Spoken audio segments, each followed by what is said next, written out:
All right then, we have our rat turned over. What we are now going to do is try to get to the brain. The brain is really, really hard to do. So I'm going to try to make it easy on you, but no matter what, it's going to be hard. So what you're going to do is you're going to feel for where the rat's skull ends. You should feel bone, bone, bone, bone, bone, and then the bone kind of, comes around and ends somewhere around here, kind of making a triangle behind the ears in some area, right here. Where the bone ends, you are just going to cut right here as best as you can. Actually, I'm doing it with the scissors, but if you want to, you can also do it with the scalpel. Just be very careful. These are hard cuts. You're just going to go down and in, almost like what you did with, the same kind of feel of cuts as you did with the lamprey. Kind of go down and in, and eventually you're going to end up with the head being more or less severed off. In fact, to make it easy, I'm just going to cut the whole head off, like so. Okay. If for some reason you get to this point and you have to clean up, throw the rest of the rat away and keep the head. And everybody gets, whatever head they get come Monday. Okay? Dun, dun, dun, dun, dun. Stop here and do that. All right. Here is the head, holding it like so. If you turn it this way, what you should find is this layer of skin and muscle, and then other layers of muscle, and you can feel where the spine is. It's the bone right in the center here. You're going to aim right above those bones, and you're going to cut as much of the skin and muscle as possible in this area, and you're going to go all the way up to as far up the nose as you can. Then here comes the gross part. You're going to open up the skin, which exposes the skull right here, and you're going to press back as far as you can. Make some room and press back like so to expose the skull. Then, oh wait, why don't I let you do that? So you're going to make that cut and you're going to expose the skull. Go and pause. Okay, now that this has happened, you can see where the skull is. I want you to feel where the skull kind of begins and ends, right about here. And now comes the hardest part. You're going to try to get your scissors just under where the skull is. And you're going to snip the skull like so.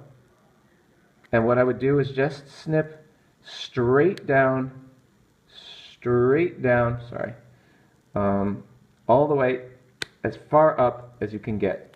See how I'm kind of almost like at right angle, and I'm just sort of dragging one blade to cut into the skull? That's going to be, if you can do that, that's great too. And then once you make that cut, basically you can get probes or fingernails, and you're going to work at peeling this skull off. Now notice that this piece was here. I pulled back. Oops. This piece was here. I pulled back here. I was able to chip this piece off and expose the brain. Look how red that brain is. There's a lot of blood in the brain. You do the same on the other side with your fingertips or finger nails, or you can use the really hard, or you can use your forceps. All right. All right.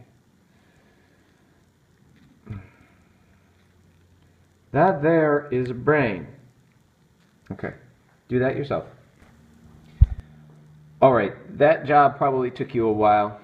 I'm probably not, you probably are done. And you're probably done with class, but I'll keep going just in case. So here's the brain. This is it. You can touch it, feel it. It is soft inside. It is very, very fragile. What you're going to do, I mean, it's really very difficult to get the brain out. I would try to kind of cut this way and try to kind of clip out some of this stuff, and this exposes the rest of the brain. And I actually have the brain stem here too, so that's good. I might as well just talk about it like that. Okay. Okay. All right. And just a little more. Okay. All right. So you can see the three parts of the brain here. There's the cerebrum, which is this biggest part, kind of shaped like a heart. And then there's a a segment here, that a segmentation kind of, till we get to here. This is the cerebellum. Cerebrum, cerebellum, and the last part is called the medulla, or the medulla oblongata, and it is right here. It's this large widening of the brainstem. The medulla is the most primitive of all the parts of the brain. It came first, followed by the cerebellum, and followed by the cerebrum. And this makes sense. The brain has evolved forward, and if you knew what these things did, it would make sense. The brainstem, because it was the first, it controls the most basic things. It controls your breathing. It controls your heart beating. It controls your blood pressure and stuff like that. Really basic things that keep you alive. The cerebellum controls movement, balance, coordination, those sort of things. You can imagine that this really came about when animals moved onto land and had to deal with gravity. And finally, the cerebellum controls thought, emotion, decision-making, thinking. So you go from the basics to more advanced to most advanced.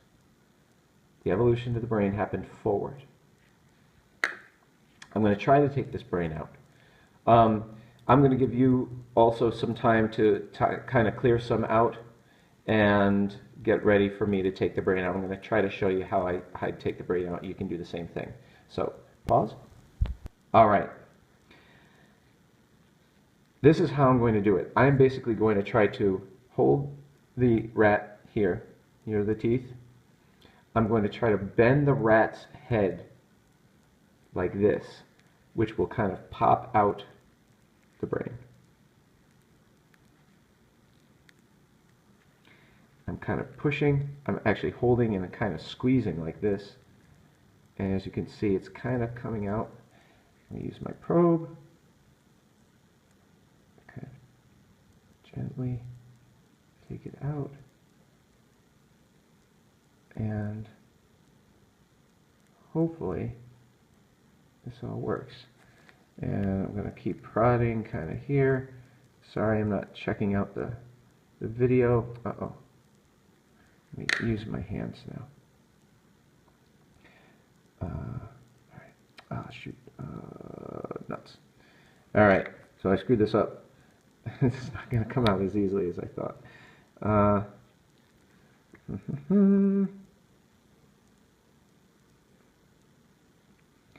I'm trying to hurry here. Trying to get underneath, kind of scoot this out, scoop this out. Ah, crud knockers. All right. In any case, I have taken the brain out. And I can kind of put it back together and hold it in the way it's supposed to be. All right. So here's the brain. Check it out. I got the cerebrum and cerebellum over here. I'm sorry. I've got the medulla and the cerebellum over here, and I've got the cerebrum right here. This is what thinks. I'm going to cut this cerebrum so that you can see inside.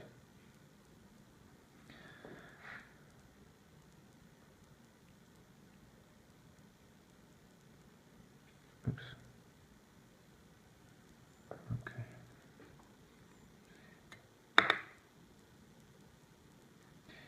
If you take your brain out, you can see that there's two layers to the brain. There's this outer layer, and it's separated by this kind of white tissue. And then there's this inner layer. And the outer layer is called gray matter. And the inner layer is called white matter. And gray matter talks to gray matter through the white matter. The white matter essentially acts as a system of communication between areas of gray matter on the outside and areas of white matter on the inside. The gray matter is really what does the thinking. Notice that this brain is really smooth. Your brain is really, really, you've seen it. It's got all lumps and bumps and things in it. That's because your brain has grown much faster than your head bone, your cranium. Your brain has grown faster than your skull. And because of that, it's had to crumple itself up in order to fit inside your skull. And that's why it's so wavy and curvy and crumpled. This is nice and smooth and flat. See if you can take out the brain, and if you can, cut it in half, check it out, enjoy.